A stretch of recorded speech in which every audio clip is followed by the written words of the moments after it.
যুক্ত হয়েছি শাহবাগ মোড় থেকে। আমার ডান পাশে বিএসএমএমইউ যে হাসপাতাল এবং বাম পাশে ঢাকা বিশ্ববিদ্যালয়।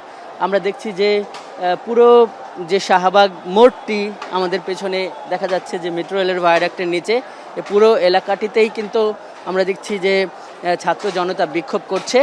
তো এই বিক্ষোভটি মোটামুটি আমরা 2 ঘন্টা ধরে দেখছি এই বিক্ষোভটি, এবং আমরা জানাতে পারি যে ঠিক এই মুহূর্তেও থেকে থেকে এই বিএসএমএমইউকে ঘিরে সংঘর্ষ চলছে। আমরা দেখছি যে এই বিক্ষোভরত জনতা মূলত ছাত্র জনতা ঢাকা বিশ্ববিদ্যালয়ের ভেতর থেকে মিছিল নিয়ে এদিকে আসছিল। শাহবাগ মোড়ের সামনে আমরা পুলিশকে দেখেছিলাম, কিন্তু তারা শাহবাগ মোড়ের সামনে অ্যাটেনশন বা নিরাপত্তা নিয়ে দাঁড়িয়েছিল। তাদেরকে অতিক্রম করে এসে এই শাহবাগ মোড়ে বিক্ষোভ করছিল ছাত্র জনতা। কিন্তু হঠাৎই আমরা দেখলাম যে এই বিএসএমএমইউ ঘিরে তারা আক্রমণ শুরু করে। তো এই ধরনের একটি উত্তপ্ত পরিস্থিতি আমি এখন এই শাহবাগ মোড়ে দেখছি। তো শাহবাগ মোড় থেকে এই ছিল আমার কাছে থাকা সবশেষ।